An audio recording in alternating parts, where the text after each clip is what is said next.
Hi all, welcome to my channel. ഇന്ന് നമ്മൾ how to select basic home items ഇതിനെ കുറിച്ചിട്ടുള്ള കാര്യങ്ങളാണ് പറയാൻ വേണ്ടിയിട്ട് പോണത്. നമ്മളെ വീട്ടിലേക്ക് നമ്മൾ എപ്പോഴും സാധനങ്ങളൊക്കെ സെലക്ട് ചെയ്യണം. അപ്പോൾ അതിന് ശ്രദ്ധിക്കേണ്ട കാര്യങ്ങളെക്കുറിച്ചാണ് ഇന്ന് പറയുന്നത്. First one, look for smarter options. എന്ന് വെച്ചാൽ ഇതുപോലുള്ള ഒരുപാട് ഓപ്ഷൻസ് കാര്യങ്ങൾ നമുക്ക് വാങ്ങാൻ കിട്ടും, അവൈലബിൾ ആയിട്ട് കിട്ടും. നമ്മളൊരു പ്രൊഡക്റ്റ് വാങ്ങുമ്പോൾ മൾട്ടിപ്പിൾ യൂസ് ഉള്ളത് നോക്കിയിട്ട് വാങ്ങാം. അതായത് ഈ പ്ലക്കറൊക്കെ വാങ്ങുമ്പോൾ മൾട്ടിപ്പിൾ യൂസ് ഉള്ളത് എന്ന് പറഞ്ഞാൽ നമുക്ക് എണ്ണയിൽ നിന്ന് കോരിയിട്ട് ആ എണ്ണ താഴേക്ക് പോകാനുള്ള സംഭവം, അതുപോലെ സെർവ് ചെയ്യുമ്പോൾ ഒരു അടി കൂടെ നല്ല ഹൈ ആയിട്ട് പോയാൽ കേക്ക് കാര്യങ്ങളൊക്കെ സെർവ് ചെയ്യാനൊക്കെ ഈസി ആയിരിക്കും. ഇതുപോലെ മെത്തേഡുള്ളത് യൂസ് ചെയ്യുക. അതുപോലെ തന്നെ ഉള്ളതാണ് ബീറ്ററാണ് ഈ ഒരു സംഭവം. ഇത് എഗ് ബീറ്ററാണ്. എഗ്ഗ് ബീറ്റ് ചെയ്യാൻ മാത്രം യൂസ് ചെയ്യുന്ന ഒരു എഗ് ബീറ്ററാണ്. അപ്പോൾ നമ്മൾ ഓൾറെഡി ഈ ബീറ്റ് ചെയ്യാൻ വേണ്ടിയിട്ട് നമ്മൾ ബീറ്റർ വാങ്ങുമ്പോൾ, അതല്ലെങ്കിൽ ഇതുപോലത്തെ ഒരു വിസ്ക് വാങ്ങുമ്പോൾ നമുക്ക് നോക്കിയിട്ട് തന്നെ സാധാ ബലൂൺ വിസ്ക് തന്നെ നോക്കി വാങ്ങാം. ഇതാ ഇതുപോലത്തത്. ഇതിന് ഒരുപാട് പർപ്പസസ് ഉണ്ട്, അതായത് ഒരുപാട് യൂസസ് ഉണ്ട്. നമുക്ക് മാവ് കലക്കുക, അതല്ലെങ്കിൽ എഗ് ബീറ്റ് ചെയ്യുക, അങ്ങനെ ഒരുപാട് പർപ്പസ് ഇതുകൊണ്ടുണ്ട്. അപ്പോൾ ഇങ്ങനത്തെ നല്ല ഹൈജീനിക് ആയിട്ടുള്ളതും ഇതുപോലുള്ള നല്ല എന്താ പറയുക സ്മാർട്ടായിട്ടുള്ളതുമായിട്ടുള്ള സാധനങ്ങൾ വാങ്ങാൻ വേണ്ടിയിട്ട് ശ്രദ്ധിക്കാം. ഇനി അടുത്തത് second one, check for maintenance. അതായത് നല്ല മെയിൻറ്റെയിൻ ചെയ്യാൻ വേണ്ടിയിട്ട് പറ്റുന്ന പ്രൊഡക്റ്റ് വാങ്ങുക. ഫർണിച്ചർ ആവട്ടെ, സോഫയാവട്ടെ, അതല്ല കട്ടിൽ, ബെഡ്, ഇതൊക്കെ നല്ല ഭംഗിയുള്ളത്, നല്ല കൊത്തുപണികൾ, അതല്ലെങ്കിൽ നല്ല എഡ്ജുകൾ, ഇതൊക്കെ ഉണ്ടെന്നുണ്ടെങ്കിൽ നമുക്ക് മെയിൻറ്റെയിൻ ചെയ്യാനും ക്ലീൻ ചെയ്യാനും ഇത് കൊണ്ടു നടക്കാനൊക്കെ നല്ല ബുദ്ധിമുട്ടാണ്. വാങ്ങുമ്പോൾ കാണുമ്പോഴൊക്കെ നല്ല ഭംഗി ഉണ്ടാവും, പക്ഷേ പെട്ടെന്ന് അത് പഴയതായിട്ടുള്ളത് പോലെയാവും. കാരണം നമുക്ക് മെയിൻറ്റെയിൻ ചെയ്യാനുള്ള ബുദ്ധിമുട്ടുകൊണ്ടാണ്. അപ്പോൾ വാങ്ങുമ്പോൾ തന്നെ മെയിൻറ്റെയിൻ ചെയ്യാൻ ഈസിയുള്ള ടൈപ്പിലുള്ള ഫർണിച്ചർ, സോഫ, ബെഡ് ഐറ്റംസ്, കട്ടിലുകൾ, ഇതൊക്കെ വാങ്ങാൻ വേണ്ടിയിട്ട് ശ്രമിക്കും. ഇത് മരത്തിൻ്റെത് പ്രത്യേകിച്ച്, അതെല്ലാം വുഡൻ ടൈപ്പ്, അതെല്ലാം പ്ലൈവുഡ് ടൈപ്പ് അങ്ങനത്തതാണെന്നുണ്ടെങ്കിൽ അതുമൊക്കെ സൂക്ഷിച്ച് നല്ല ബെറ്റർ ഉള്ളത് നോക്കിയിട്ട് വാങ്ങാം.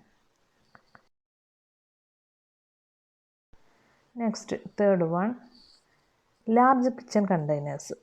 അത് കിച്ചണിൽ സ്റ്റോറേജ് കപ്പാസിറ്റി ഉള്ള ഭാഗത്ത് സ്റ്റോർ ചെയ്യാൻ വേണ്ടിയിട്ട് നമ്മൾ ലാർജ് പോണ്ട്സ് അല്ലെങ്കിൽ ലാർജ് കണ്ടെയ്നേഴ്സ് വാങ്ങാം. ഇത് തന്നെ റൗണ്ട് ഷേപ്പിലായതുകൊണ്ട് തന്നെ ചെറിയ ബുദ്ധിമുട്ടുണ്ട്. ഇത് സ്ക്വയർ ഷേപ്പിലൊക്കെ ആണെന്നുണ്ടെങ്കിൽ അരി, ഫ്ലോറ് അല്ലെങ്കിൽ പൊടികൾ, അതുപോലെ തന്നെ പച്ചരി, ഇതൊക്കെ ഇട്ട് വെക്കാൻ, അതല്ലെങ്കിൽ ബാക്കി വന്ന നമ്മൾ കുപ്പിയിലൊക്കെ ചേർത്തിട്ട് ബാക്കി വന്ന സംഭവങ്ങളൊക്കെ നമ്മൾ കവറിൽ കെട്ടിയൊക്കെ എടുത്ത് വെക്കുമല്ലോ, അതിന് വേണ്ടിയിട്ടുമൊക്കെ വലിയ വലിയ പോട്ടുകൾ യൂസ് ചെയ്യുക.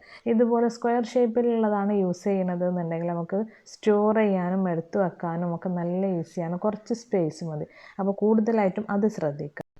Next fourth one, future proof your purchase. എന്ന് വെച്ചാൽ കൂടുതൽ ഇലാസ്റ്റികതയുള്ള, അതായത് അപ്പം തന്നെ കേടെന്ന് പോകണ എന്നുള്ള സംഭവങ്ങളല്ല, കൂടുതൽ ഇലാസ്റ്റികതയുള്ള കൂടുതൽ ക്വാളിറ്റിയുള്ള സംഭവങ്ങൾ നോക്കി വാങ്ങുക. നമ്മൾ എപ്പോഴും ഇങ്ങനെ മാറ്റി കൊടുക്കുക, അതല്ലെങ്കിൽ വർഷത്തിലൊക്കെ ഇങ്ങനെ ചേഞ്ച് ചെയ്യുകയൊന്നും ചെയ്യണില്ല. നമ്മളിത് എത്രത്തോളം യൂസ് ചെയ്യാൻ പറ്റും, ബെറ്ററായിട്ട് എത്രത്തോളം യൂസ് ചെയ്യാൻ കഴിയണോ അത്രത്തോളം യൂസ് ചെയ്യണം. അതാണ് അതിൻ്റെ ഗുഡ്. അതായത് നമ്മൾ സാധനം വാങ്ങിയാൽ മാക്സിമം യൂസ് ചെയ്യുക, fuller utilisation of scarce resource, അങ്ങനെയല്ലേ. അപ്പോൾ നല്ല ബെറ്റർ ക്വാളിറ്റി ഉള്ളത് നോക്കി വാങ്ങുക, നല്ല ഹൈജീനിക് ആയിട്ടുള്ളത് നോക്കി വാങ്ങുക. അങ്ങനെയാണെന്നുണ്ടെങ്കിൽ ഇലാസ്റ്റികത കൂടുതൽ നിൽക്കും, കൂടുതൽ കാലം നമുക്ക് ഉപയോഗിക്കാൻ വേണ്ടിയിട്ട് പറ്റും. അപ്പോൾ അങ്ങനത്തെ നോക്കി വാങ്ങാം. നെക്സ്റ്റ്, സ്റ്റെക്കബിൾ പ്രൊഡക്റ്റ് എന്ന് പറഞ്ഞിട്ടുണ്ടെങ്കിൽ നമുക്ക് ഇതുപോലെ ഗ്ലാസ്സുകളൊക്കെ സെയിം അളവിൽ, സെയിം ഷേപ്പിൽ, സെയിം വലുപ്പത്തിലാണെന്നുണ്ടെങ്കിൽ ഇതുപോലെ നമുക്ക് വെക്കണമെങ്കിൽ ഭയങ്കര ബുദ്ധിമുട്ടാണ്. അപ്പോൾ സ്റ്റോർ ചെയ്യുമ്പോൾ ഇതിന് ഓരോന്നിനും ഓരോ സ്പേസ് വേണം. ഇതേപോലെ തന്നെയുള്ളത് തന്നെയാണ് ഈ ഒരു ഗ്ലാസ്സുകൾ. ഇതിൻ്റെ ഷേപ്പൊക്കെ കറക്റ്റാണ്, പക്ഷേ ഈ ഒരു കൈ ഒരു ഹാൻഡിൽ വന്നതുകൊണ്ട് തന്നെ ഇതിങ്ങനെ വെക്കാനും ബുദ്ധിമുട്ടാണ്. അപ്പോൾ ഇതൊക്കെ നോക്കിയിട്ട് നമ്മൾ വാങ്ങുക. ജ്യൂസ് ഗ്ലാസ്സിനാണ് ഇങ്ങനത്തെ പ്രത്യേകിച്ച് ഭയങ്കര പ്രശ്നങ്ങൾ വരാറുള്ളത്. അപ്പോൾ അതൊക്കെ നോക്കിയിട്ട് അതിന് കൂടുതൽ സ്പേസ് വേണം. ഇതുപോലെ ചെറുത് വലുത് എന്നൊന്നുമില്ല, സെയിം വലുപ്പത്തിലായാലും ചെറുതായാലും വലുതായാലും ഇതുപോലെ ഒറ്റ ഒരു ഇതിൽ കൊള്ളാൻ വേണ്ടിയിട്ട് കഴിയണം. അങ്ങനത്തെ ഗ്ലാസ്സുകളായാലും ജ്യൂസ് ഗ്ലാസ്സുകളായാലും ഒക്കെ ഇതുപോലെ നമ്മൾ യൂസ് ചെയ്യാൻ വേണ്ടിയിട്ട് കഴിഞ്ഞാൽ കുറച്ച് സ്പേസ് മതി നമുക്ക് സ്റ്റോർ ചെയ്യാൻ. ഇപ്പോൾ ഇതാ ഈ ഒരു 5 പാത്രങ്ങൾക്കും കൂടിയിട്ട് ഒറ്റ സ്പേസ് മതി, ഒറ്റ പാത്രത്തിൻ്റെ സ്പേസ് മതി നമുക്ക് സ്റ്റോർ ചെയ്യാൻ. അതാണ് ഇതുകൊണ്ടുള്ള ഗുണം. അപ്പോൾ നമ്മൾ വാങ്ങുമ്പോൾ തന്നെ ഓരോന്നും ഇതുപോലെ ശ്രദ്ധിച്ചാൽ തന്നെ നമുക്ക് നല്ല സ്പേസ് ലാഭിക്കാൻ വേണ്ടിയിട്ട് പറ്റും, ക്ലിയർ ആയിട്ടും പറ്റും. അപ്പോൾ next one, follow A trend blindly എന്ന് വെച്ചാൽ നമ്മൾ ഒരുപാട് പർപ്പസിന് യൂസ് ചെയ്യുക, അതുപോലെ ഒരുപാട് യൂസേജ് ഉണ്ട് എന്നൊക്കെ കരുതിയിട്ട് വാങ്ങണ ഓരോ സംഭവങ്ങളാണ്. അപ്പോൾ കാണുമ്പോൾ നമുക്ക് നല്ല ഇൻട്രസ്റ്റ് തോന്നും, അങ്ങനെ കഴിയും ഇങ്ങനെ കഴിയും എന്നൊക്കെ തോന്നും. പക്ഷെ അത് ഒന്നിനും യൂസ് ചെയ്യാൻ കഴിയാത്തൊരവസ്ഥയിലേക്ക് പിന്നെ വരും. ഇപ്പോൾ ഇതൊരു ചോപ്പറാണ്, വെജിറ്റബിൾ കട്ടർ. ഏത് വെജിറ്റബിൾ ഇട്ടാലും ഇതുപോലെ ഒരു ഹാൻഡിൽ ഉണ്ട്. ഈ ഹാൻഡിൽ വെച്ചിട്ട് ഇതങ്ങനെ തിരിച്ചു കൊടുത്താൽ മതി. വെജിറ്റബിൾസ് അതിലിടുക, നേരെ താഴെയുള്ള ഭാഗത്തേക്ക് പച്ചക്കറികൾ വന്ന് വീഴും. ചെറിയ ഇതായിട്ട് നമുക്ക് തോരനൊക്കെ വെക്കാൻ വേണ്ടിയിട്ട് നല്ല ഈസി ആയിട്ട് പറ്റും. ചെറിയ കട്ടിങ്സൊക്കെ ആണ് എന്നൊക്കെ പറഞ്ഞുകൊണ്ട് അങ്ങനെ വാങ്ങിയതാണ്. കാണാനും നല്ല ഭംഗിയുണ്ട്. അപ്പോൾ ഇതെന്താണെന്ന് വെച്ചാൽ നമ്മൾ വിചാരിച്ച പോലെ ചെയ്യാൻ വേണ്ടിയിട്ട് അതുകൊണ്ട് കഴിയണില്ല. അതാണ് മെയിൻ പ്രോബ്ലം. അപ്പോൾ next and last one, opt for foldable product. Opt for foldable product എന്ന് പറഞ്ഞാൽ ഫോൾഡ് ചെയ്യാൻ പറ്റുന്ന പ്രൊഡക്റ്റ് വാങ്ങാം. അതായത് നമ്മൾ അയൺ ബോക്സ് അയൺ ചെയ്തിട്ട് എടുത്ത് വെക്കും. അതുപോലെ തന്നെ അയൺ ടേബിളും അങ്ങനെ ആയാലോ, അത് ഒരു സന്തോഷമുള്ള കാര്യമല്ലേ. അപ്പോൾ എപ്പോഴും നമുക്ക് യൂസ് ചെയ്യേണ്ട ആവശ്യമില്ല. ആവശ്യം ഉണ്ടാകുമ്പോൾ മാത്രം എടുത്തിട്ട് ഇതുപോലെ സ്റ്റാൻഡാക്കി വെച്ചിട്ട് അത് കഴിഞ്ഞ ഉടനെ നമുക്ക് ഫോൾഡ് ചെയ്തിട്ട് മാറ്റി എടുത്ത് വെക്കാം. നമുക്ക് ഇഷ്ടമുള്ള സ്പേസിലേക്ക് അതെടുത്ത് മാറ്റി വെക്കാൻ വേണ്ടിയിട്ട് പറ്റും. അങ്ങനെ ആയാൽ അതും ഇതുപോലുള്ള ഒരുപാട് കാര്യങ്ങളുണ്ട്.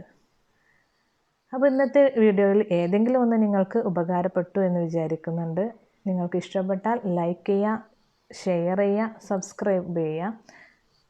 അപ്പോൾ മറ്റൊരു വീഡിയോയുമായി വീണ്ടും വരുന്നത് വരേക്കും താങ്ക് യു.